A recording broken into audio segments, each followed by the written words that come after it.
For Clara Mae Thompson, life was a metronome set to the clatter of ceramic on formica, the hiss of the coffee machine, and the weary chime of the bell above the door of the Cornerstone Cafe. At 22, her world had shrunk to the 4-block radius between her grandmother's nursing home, her tiny attic apartment, and this greasy spoon diner that smelled perpetually of burnt bacon and regret. Kindness, she'd long ago decided, was a currency she could still afford, even when her pockets were empty. Her most consistent customer was a man she knew only as Mr. S., a ghost who materialized every morning at precisely 6:15 a.m. in the corner booth, the one with the deepest crack in its red vinyl seat. He was a monument to silence and solitude. Dressed in a threadbare gray cardigan regardless of the season, with hands gnarled by an arthritis that made the simplest task a trial, he would slide into the booth and stare out the window, his faded blue eyes seeing a world far beyond the grimy streets of Cleveland, Ohio. He never spoke, communicating only through a series of subtle grunts and nods. Yet Clara saw past the gruff exterior. She saw the profound, crushing loneliness that clung to him like his cologne of mothballs and old paper. Their ritual was a silent ballet. She would bring him a black coffee, already knowing he wouldn't touch the creamers. She'd place a glass of water, no ice, to his left, having noticed early on the subtle awkwardness with which he, a left-handed man, reached across his body for things placed on his right. And she would bring him his oatmeal, along with 2 packets of sugar she had already torn open, saving his trembling, painful fingers the effort. These were not grand gestures. They were small, almost invisible acts of noticing. For Clara, who possessed a memory so sharp it often felt like a burden, noticing was second nature. She could remember a customer's order from 3 weeks prior, the exact shade of a woman's lipstick, the tiny chip on plate number 12. She saw the world in excruciating detail, a skill that felt utterly useless in her current life. Her boss, Leo, a man whose shoulders were permanently stooped from the weight of 30 years behind a grill, had warned her on her first day. "The old guy in the corner, don't waste your breath. He's deaf as a post and meaner than a cornered badger. Just drop the food and walk away." Diane, the diner's other waitress, a woman pickled in cynicism and cigarette smoke, was less charitable.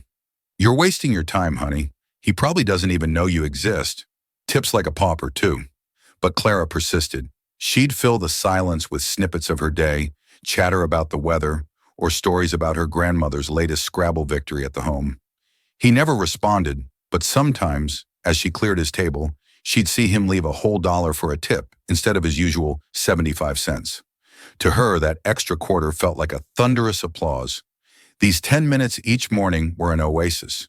They were a break from the gnawing anxiety of the ever-increasing bills from Meadowlark Gardens, her grandmother's facility. Her grandma, the woman who had raised her, was slowly being consumed by dementia, a thief that stole memories and dignity.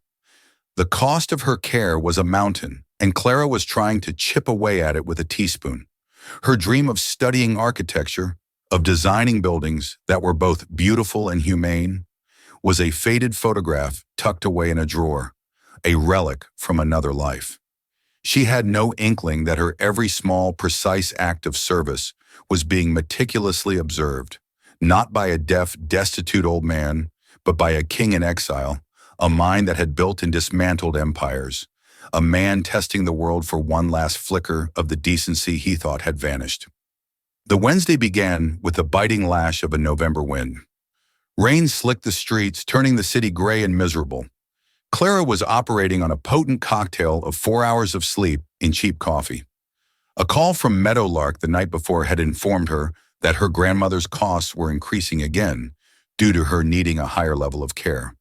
The familiar vice of panic squeezed her chest, but she plastered on her work smile, tied her apron, and prepared to face the day.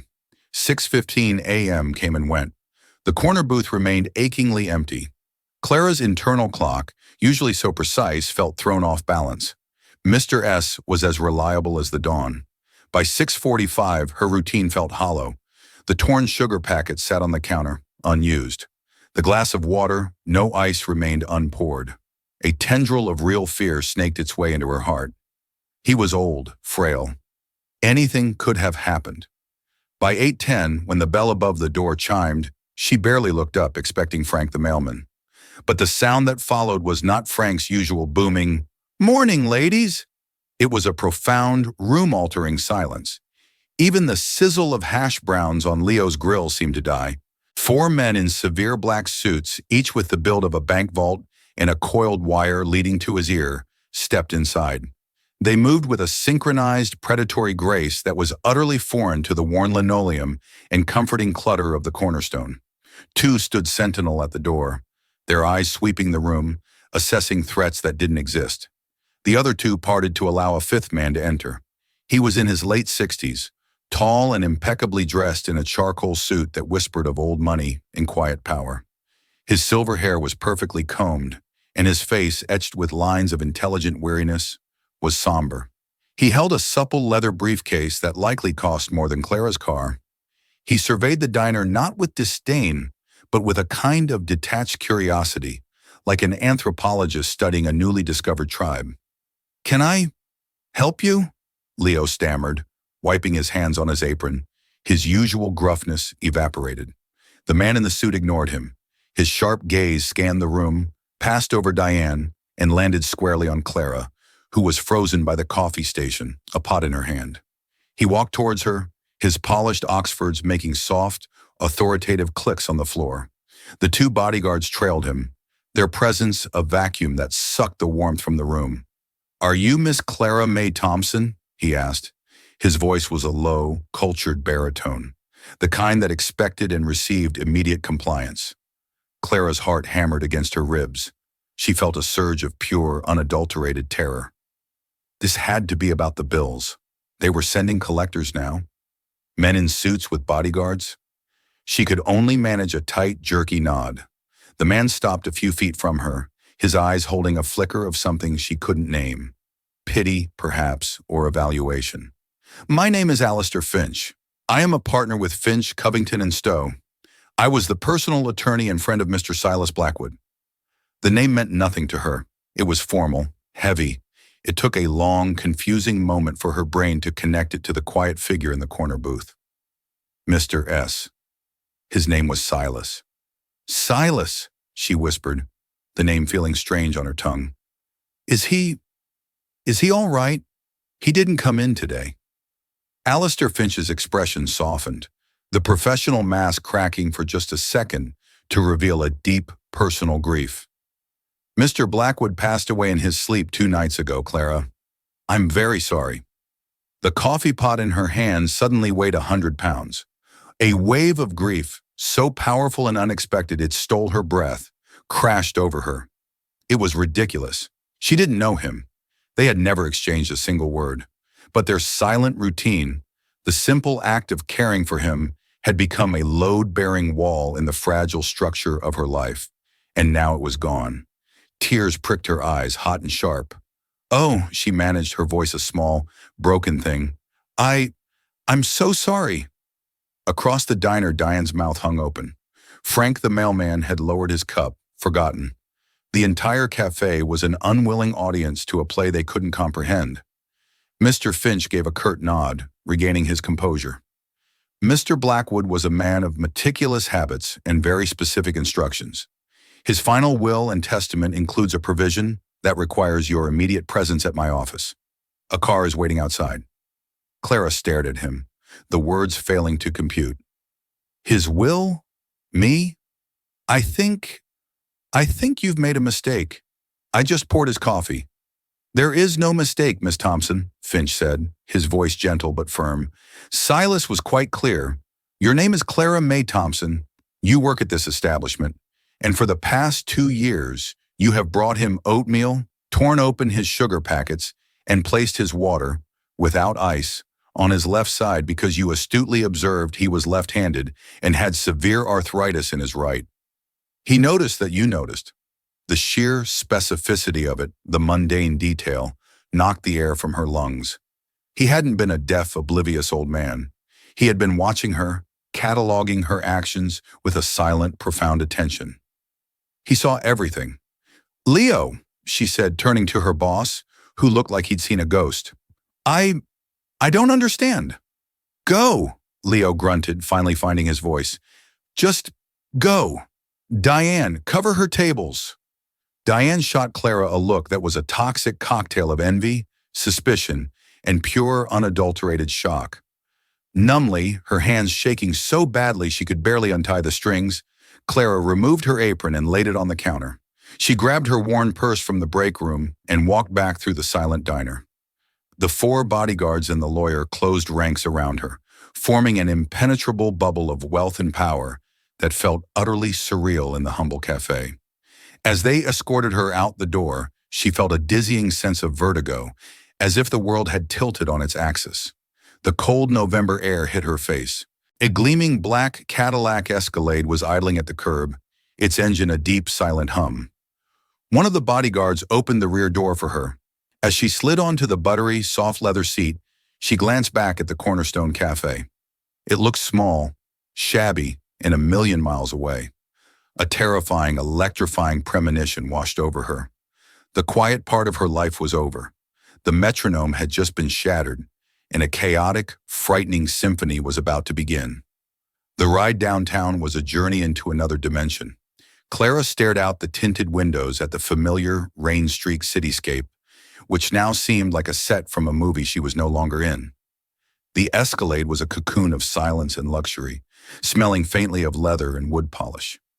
Mr. Finch sat opposite her, occasionally glancing at his tablet, his face a mask of weary professionalism. Clara's mind was a maelstrom, a chaotic blend of grief for the silent man she now knew as Silas, and a terrifying confusion about what was happening to her. The offices of Finch, Covington, and Stowe occupied the top 3 floors of the city's tallest glass skyscraper. It was a realm of hushed tones, gleaming marble, and panoramic views that made the city below look like a toy set. Clara, in her sensible work sneakers and faded jeans, felt like a sparrow that had accidentally flown into an eagle's eyrie. She was led not to a standard office, but to a vast, sun-drenched conference room. A colossal mahogany table stretched across its length, surrounded by high-backed leather chairs. Seated at the far end of the table were a man and a woman who radiated an aura of bored, venomous privilege. The man, perhaps in his late 20s, was handsome in a sharp, predatory way. His dark hair was slicked back, his designer suit was tailored to within an inch of its life, and a contemptuous sneer seemed to be his default expression. The woman beside him, elegant and cold, had a face that was a testament to the skills of a very expensive plastic surgeon. Her fingers, adorned with large, severe-looking rings, tapped an impatient rhythm on the polished wood. As Clara and Finch entered, the lawyer cleared his throat. "Amelia Blackwood, Mr. Julian Blackwood, this is Miss Clara Thompson." Julian Blackwood's eyes raked over Clara from head to toe in a single, insulting glance. The sneer deepened. "This is what we've been waiting for," he said, his voice dripping with condescension. "A coffee slinger. Grandfather truly lost his mind at the end." "Julian, darling, do try to be civil," his mother chided, though her eyes were just as dismissive and cold as his. "Miss Thompson, please have a seat," Finch said, gesturing to a lone chair positioned several feet away from the Blackwoods, a physical representation of the chasm between their worlds. Clara sat, her hands twisted into a knot in her lap. The bodyguards took up positions against the wall, as silent and imposing as stone statues. "Now that all relevant parties are present, we may proceed with the reading of the final codicil to the will of Silas Cormac Blackwood," Finch announced. He donned a pair of half-moon reading glasses and opened a thick, leather-bound portfolio. He began to read in a dry, dispassionate monotone, reciting a list of bequests to museums, universities, and medical research foundations. The sums of money he mentioned were astronomical, numbers that Clara's brain couldn't fully process. The Blackwood fortune was not just vast, it was oceanic. Then Finch paused, looking over his glasses at Amelia and Julian. "To my daughter-in-law, Amelia Blackwood, and my only grandson, Julian Blackwood, I confirm the stipulations of the Blackwood Family Trust, established by my late father, which grants you each a principal sum of $25 million and nothing more from my personal estate." Julian let out a short, ugly laugh. $25 million? That's it? That's a rounding error, an insult. This company, our legacy, is worth billions. Your grandfather made a series of significant financial moves in the last 5 years, liquidating the vast majority of his personal holdings, Finch stated calmly, his gaze unwavering. His personal fortune was his to dispense with as he saw fit. He owed us. We are his family, the only family he had left. Amelia snapped, her carefully constructed composure beginning to fracture. Finch simply turned a page, ignoring her outburst. All remaining personal assets, properties, and the controlling block of founders' shares in Blackwood Hospitality Enterprises are to be addressed as follows. He took a breath. To my friend and counsel, Alistair Finch, I leave my collection of first edition novels in the sum of $5 million. He turned another page. Clara held her breath, a knot of dread and anticipation tightening in her stomach. She felt like an intruder, a mistake. Maybe he'd left her a few $1,000s as a final, generous tip. That would be a life-altering miracle. And now, Finch said, his voice resonating in the tense silence as he looked directly at Clara. We come to the final provision. He read from the will, his tone shifting almost imperceptibly, taking on a warmer, more personal quality.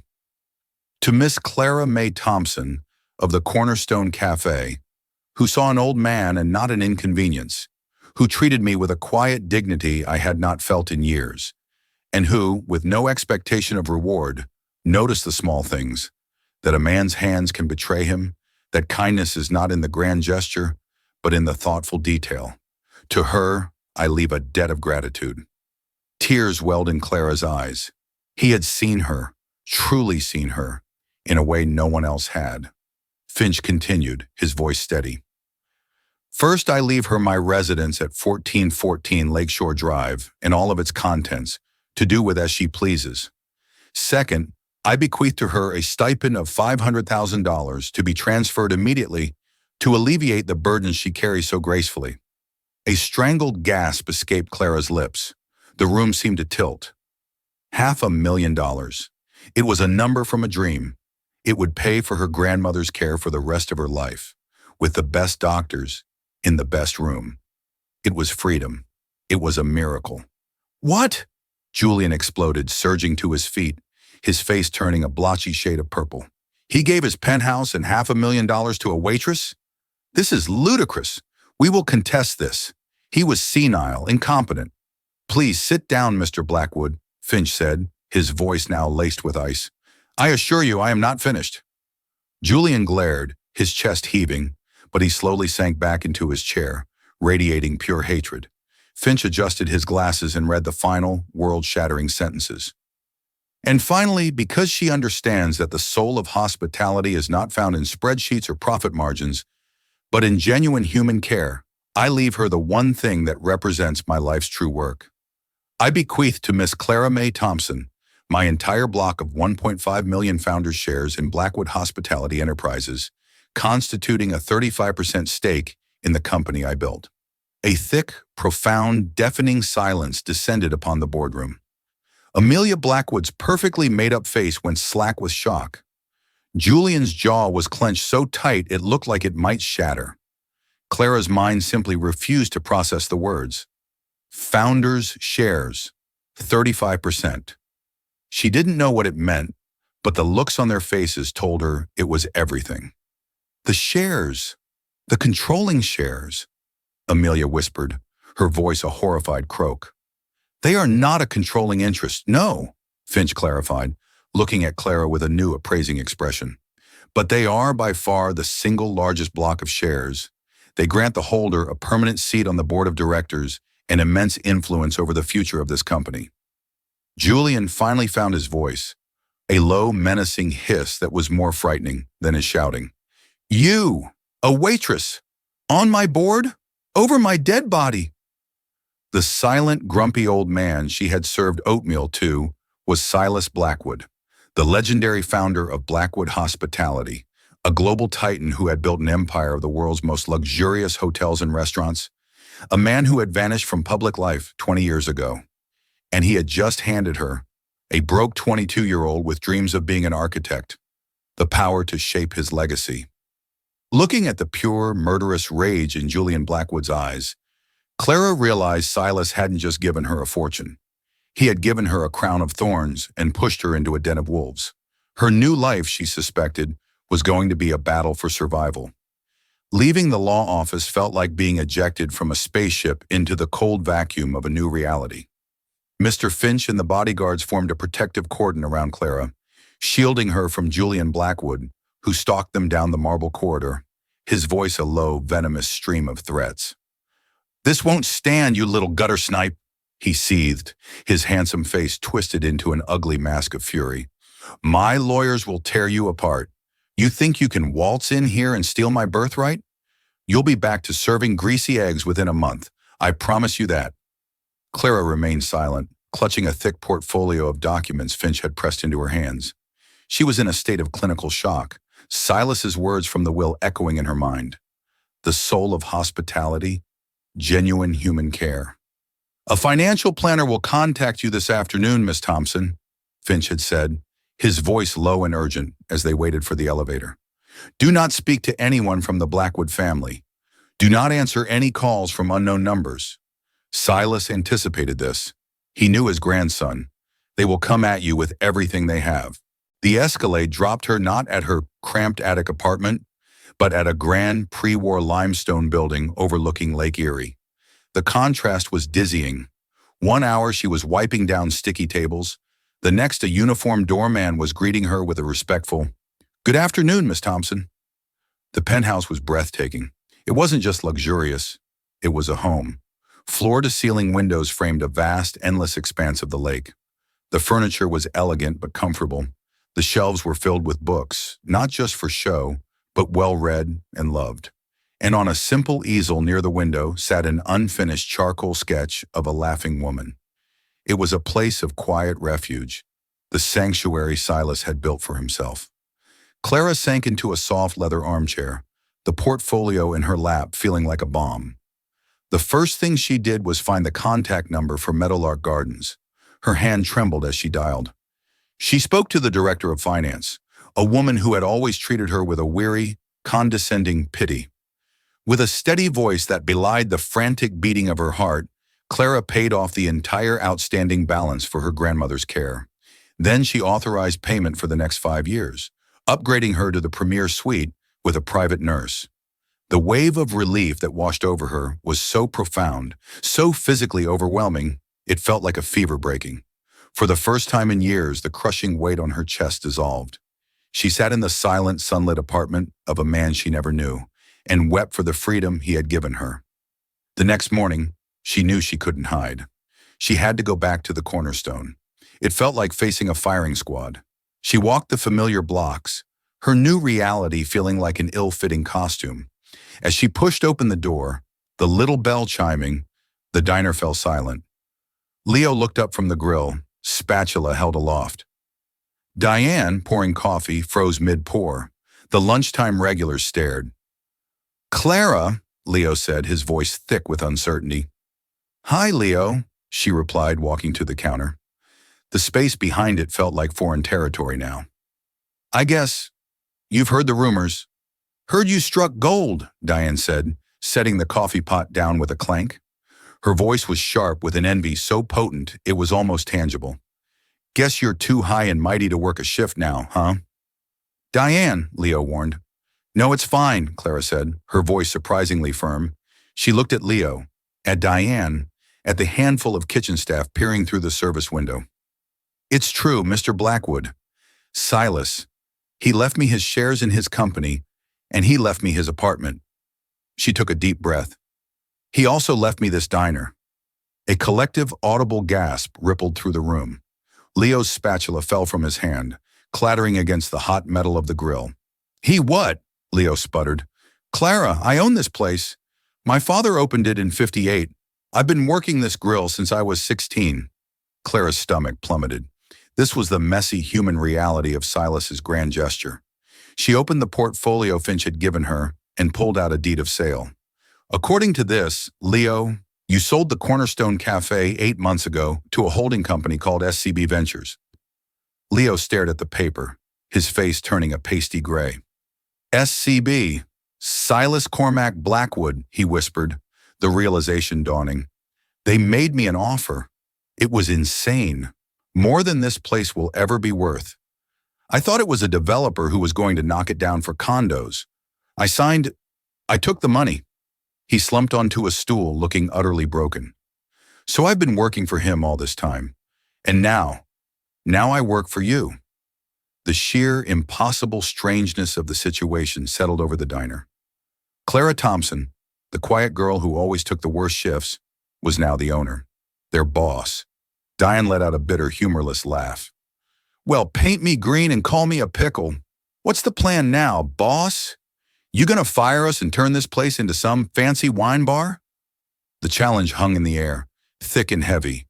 This was her first test. She could feel their resentment, their fear, their disbelief. She was no longer one of them. She was an outsider who had stumbled into power. Clara took a deep breath, pushing aside her own terror. She thought of Silas, of his quiet dignity and his search for something real. What would he do? Nobody's getting fired, she said, her voice ringing with a clarity that surprised her. Nothing is changing. For now. She looked directly at Leo. Leo, you make the best damn hash in the state of Ohio.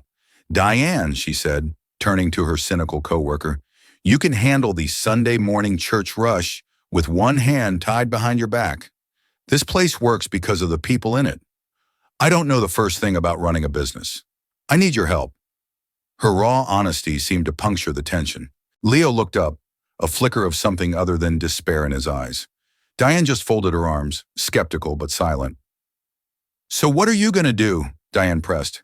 Start polishing the silverware? No, Clara said, a small, genuine smile touching her lips. I'm going to start by buying a new ice machine that doesn't sound like a dying walrus, fixing the plumbing in the ladies' room, and giving everyone in this diner a 50% raise, effective immediately. That got their attention. The kitchen staff exchanged wide-eyed glances. Leo's jaw dropped again. And Leo, Clara added, looking at the defeated man, I want you to be the general manager, with a salary to match. I'm not the boss. We're partners. Just then, the bell chimed. A young man in a crisp courier uniform stood in the doorway. Delivery for Miss Clara Thompson. He handed her a slim, heavy box made of dark wood. Puzzled, Clara signed the tablet and opened it.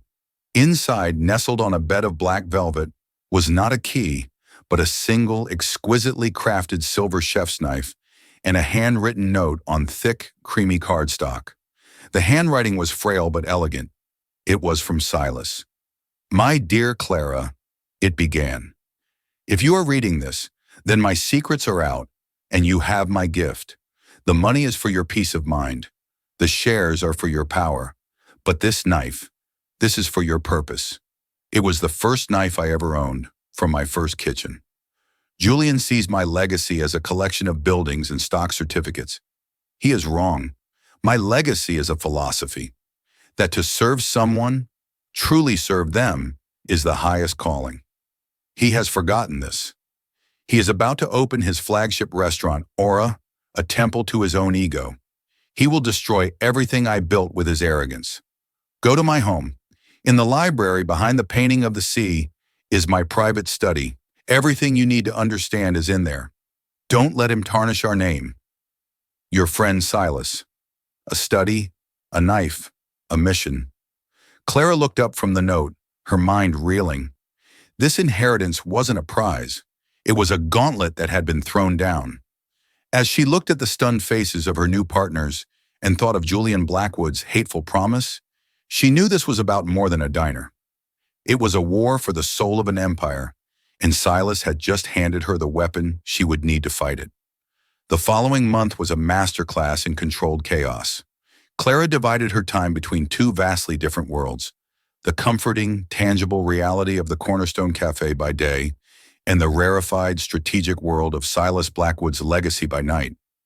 Finch had arranged for her to have a discreet driver, one of the bodyguards named Marcus, a stoic man of few words but a reassuring presence. At the Cornerstone, she threw herself into the role of owner, not as a dictator, but as a problem solver. The new ice machine arrived, humming quietly. A plumber fixed the chronically leaking pipe. She sat down with Leo and went over the books, her sharp memory and attention to detail surprising the veteran diner owner. She noticed they were being overcharged by their dairy supplier and found a local farm that delivered fresher products for less. She didn't change the menu, but she insisted on higher quality ingredients, the kind of small upgrade Silas would have noticed. Diane remained her biggest skeptic. She took the raise but treated Clara with a cautious, watchful distance. The breakthrough came during a frantic lunch rush. A family with 4 young, boisterous children was running Diane ragged. The youngest, a little girl of about 3, began to have a full-blown tantrum, screaming and crying. The parents were mortified. The other customers were annoyed. The old Clara would have averted her eyes. The new Clara walked out from the office, knelt beside the crying child, and spoke to her softly. She didn't scold or placate. She noticed the little girl was clutching a worn teddy bear. "He looks like he's hungry," Clara said gently. 2 minutes later, she returned from the kitchen with a small plate holding a single pancake, cut into the shape of a bear, with 2 blueberry eyes and a whipped cream smile. The little girl's tears stopped instantly. She hugged the pancake bear. The crisis was averted. Later, as Clara was clearing a table, Diane approached her, a fresh pot of coffee in hand. "That was pretty smart," she grumbled, a hint of grudging respect in her voice. It was a start. Her nights were spent in Silas's private study. Behind the stormy seascape painting was a hidden door that opened into a room that was the true heart of the man. It wasn't an office. It was a sanctuary of taste. One wall was a climate-controlled wine cellar. Another was lined with hundreds of cookbooks, from classic French gastronomy to obscure regional American cuisine. At the center of the room was a large oak table, and on that table, laid out like a battle plan, was a complete dossier on his own company. This was where Clara discovered the real Silas Blackwood. He wasn't just a businessman, he was a craftsman. The files were filled with his handwritten notes on everything from the proper way to season a cast iron skillet to the psychology of lighting in a dining room. He had kept meticulous records of Julian's influence on the company. He documented every corner Julian had cut, every historic hotel restaurant that had its menu replaced with bland, overpriced international cuisine, every decision that prioritized short-term profit over long-term quality.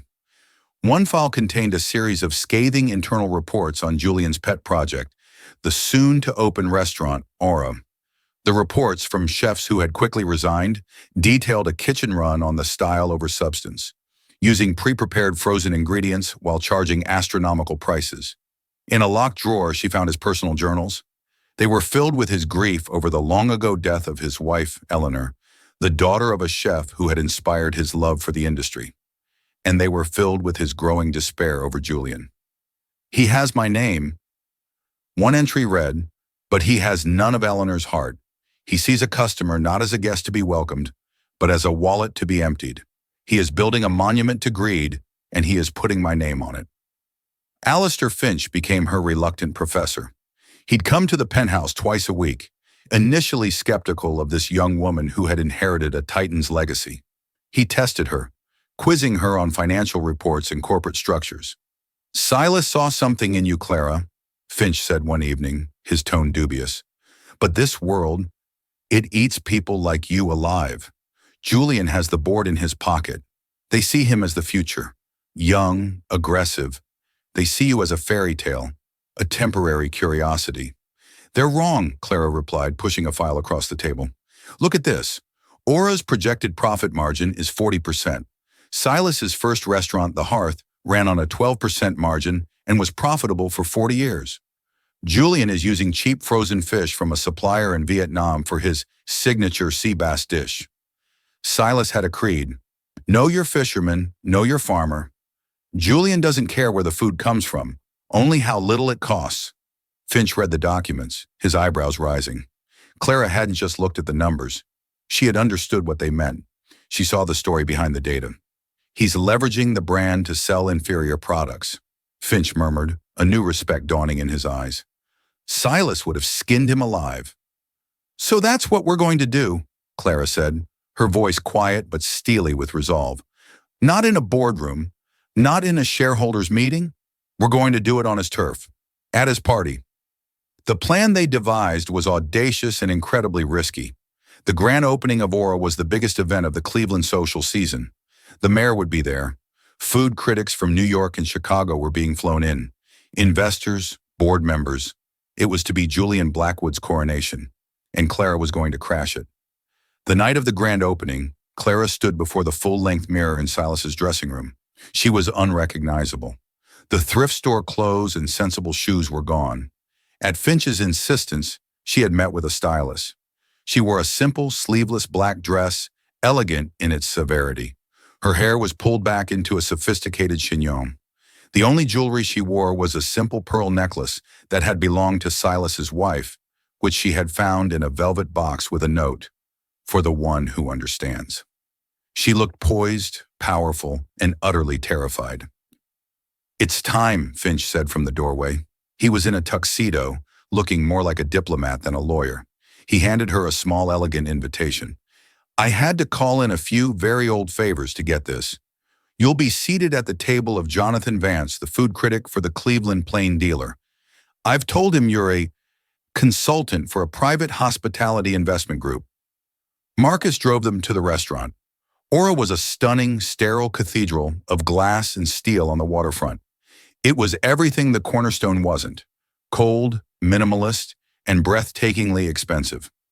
As they walked in, Julian, holding court near the entrance, spotted her. His face, initially frozen in shock, twisted into a cruel, triumphant smirk. He strode over to them. "Well, well, Cinderella decided to come to the ball," he sneered, his voice loud enough for those nearby to hear. "I'm surprised they let you in. Did you come to take notes on what a real restaurant looks like?" Clara met his gaze, her heart pounding a frantic rhythm against her ribs. She gave him a cool, small smile. "Something like that, Julian. I'm looking forward to the experience." She swept past him, leaving him momentarily speechless, and walked into the heart of the enemy camp. The dining room was a hushed, cavernous space. Waiters moved with choreographed precision. The food critic, Jonathan Vance, a portly man with a perpetually unimpressed expression, gave Clara a cursory nod. The first course arrived, a single, lonely scallop sitting in a puddle of green foam. "Deconstructed sea foam essence with a pan-seared diver scallop," the waiter announced robotically. Clara took a small bite. The scallop was cooked perfectly, but the foam was tasteless, a triumph of technique over flavor. "What do you think?" Vance asked, his pen poised over a small notebook. "I think," Clara said, her voice clear and steady, "that Silas Blackwood believed the first rule of cooking is that food should taste like itself. This tastes like an idea." Vance looked at her, intrigued. "You knew Silas Blackwood?" "I served him breakfast every morning for 2 years," she replied simply. The meal continued, a parade of exquisitely plated but soulless dishes. Finally, the main course arrived, the signature pan-seared sea bass. At that moment, Julian, making the rounds, arrived at their table, oozing smug satisfaction. "Jonathan, I trust my kitchen is meeting your expectations?" he boomed. Vance grunted noncommittally. "Your consultant here has some interesting opinions." Julian's eyes narrowed at Clara. "Oh, I'm sure she does." Clara put down her fork and looked directly at Julian. "I have a question, Julian," she said, her voice carrying in the quiet room. "This sea bass, where is it from?" "It's from the North Atlantic, of course. The finest available," he said dismissively. "That's funny," Clara said, leaning forward slightly. "Because Late's calcarifer, or barramundi, which this actually is a saltwater and freshwater fish native to the Indo-Pacific. It's a common, inexpensive fish to farm in places like Vietnam. A good fish, but it's not sea bass, and it costs about a quarter of the price." A stunned silence fell over the table. Vance's pen started scribbling furiously. Julian's face went pale. "That's an outrageous accusation." "Is it?" Clara pressed on, her confidence growing. "And this sauce, the saffron citrus emulsion, it's a passable imitation of your grandfather's most famous recipe, the saffron butter sauce he created for the opening of the Hearth in 1962. But his had 12 ingredients, including 2 types of sherry and fresh-picked thyme. I know because I memorized the recipe from his private journal last night. Using her eidetic memory, she began to recite it, ingredient by ingredient, step by step. Yours is a pre-made frozen base from a catering supply company. I recognize the slight chemical aftertaste. Your grandfather believed that a sauce was the soul of a dish. You've outsourced your soul, Julian. She wasn't finished. She stood up, her voice ringing with the conviction of absolute truth. This restaurant is a lie. You're using Silas Blackwood's name, a name that once stood for unparalleled quality, to sell mediocre, overpriced food to people you hold in contempt. You've taken his legacy of hospitality and turned it into a hollow spectacle. She looked around the room at the investors and board members, who were now staring, horrified. This isn't a tribute, it's a desecration. She placed her napkin gently on the table. I, for one, have lost my appetite. She turned and, with Alistair Finch rising to follow her, walked out of the silent, scandalized restaurant, leaving Julian Blackwood standing amidst the wreckage of his own arrogance, publicly and utterly humiliated. The war wasn't over, but the first decisive battle had just been won. The fallout from the Aura opening was a corporate tsunami. Jonathan Vance's review was not just a critique, it was an obituary. It ran on the front page of the lifestyle section under the headline, "The Emperor's New Restaurant. Blackwood Heir serves lies on a designer plate." It recounted in excruciating detail Clara's surgical dismantling of the meal, painting Julian as a fraud and Clara as a mysterious, savant-like guardian of his grandfather's legacy. The story went viral. Blackwood Hospitality's stock dropped 7% overnight. The board of directors, who had once seen Julian as the charismatic future, now saw him as a toxic liability. An emergency meeting was called. Clara, accompanied by Finch, walked into the same boardroom where she had been dismissed as a coffee slinger. This time they all stood when she entered. Julian was there, his face a haggard mask of fury and humiliation. He launched into a tirade, calling Clara a manipulative gold digger, accusing Finch of orchestrating a coup. But the damage was done. His credibility was shot. Clara didn't engage in the shouting match. When it was her turn to speak, she was calm and measured. "I am not here to take over this company," she said, her voice steady. "I am not a CEO. I'm a waitress who was given an incredible gift and a profound responsibility. Silas Blackwood didn't leave me his shares so I could run a corporation. He left them to me so I could protect its soul." She laid out a proposal, one she and Finch had worked on for weeks. It wasn't about seizing power. It was about restoring integrity. She proposed the immediate removal of Julian from any and all operational roles. In his place, she nominated a respected veteran hotel manager from within the company, a woman known for her commitment to quality. And for herself, she proposed the creation of a new independent position, reporting directly to the board, Chief Legacy Officer. "My job," she explained, "will be to ensure that every hotel, every restaurant that bears the Blackwood name lives up to the standards of quality, service, and integrity established by its founder. I will not sit in an office. I will be on the ground, in the kitchens and the lobbies, ensuring we are worthy of his name." It was a brilliant move. She wasn't asking for control of the finances, but for stewardship of the brand. She was turning her perceived weakness, her just a waitress status, into her greatest strength. Who better to judge the quality of service than someone who had lived it from the ground up? The motion passed with only one dissenting vote, Julian's. The months that followed were a whirlwind of purposeful work. The changes were not instantaneous. Her first act as Chief Legacy Officer was to permanently close Aura, writing off the massive loss. Then she started her real work. She traveled, with Marcus as her constant shadow, from a grand hotel in New York to a historic resort in California. She didn't announce her visits. She would simply arrive, observing, taking notes with her impossibly detailed memory. She tasted the food in the staff cafeterias. She inspected the quality of the bed linens. She watched how the concierge handled a difficult guest. Then she would meet with the management, not with accusations, but with a precise, irrefutable list of observations and a simple question. Is this the best we can do?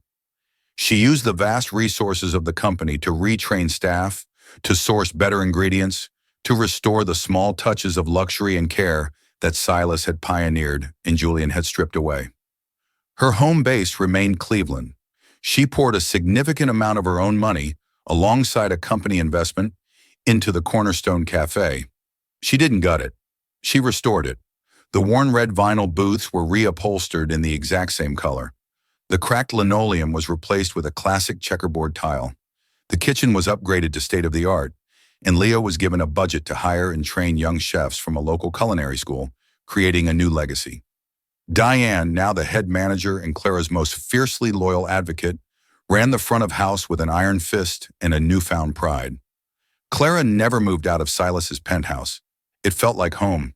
She enrolled in online architecture courses, her long-deferred dream finally taking shape. She would spend her evenings sketching, not just buildings, but new concepts for restaurants, places that blended modern design with old-fashioned warmth. One crisp spring afternoon, a year after her life had been upended, she sat in the corner booth at the newly polished Cornerstone Cafe. A small, discreet brass plaque was now on the wall. Silas's Corner. She was sipping a coffee, a textbook on architectural theory open before her, when Leo slid a plate in front of her. On it was a perfect bowl of oatmeal, and beside it 2 pre-torn packets of sugar. "On the house, boss," he said with a wink. Clara smiled, a genuine, unburdened smile. She looked around the bustling, happy diner, a place she had saved and that, in turn, had saved her. She had not just inherited a fortune, she had inherited a purpose. Silas Blackwood had gone looking for kindness and had found a successor. Clara Mae Thompson, the waitress who noticed everything, had proven that the true soul of any enterprise, be it a humble diner or a global empire, is not found on a balance sheet, but in a simple, profound, and unwavering commitment to genuine human care. Her new life was not a fairy tale ending. It was a foundation, carefully designed and beautifully built, upon which she was just beginning to construct her own legacy.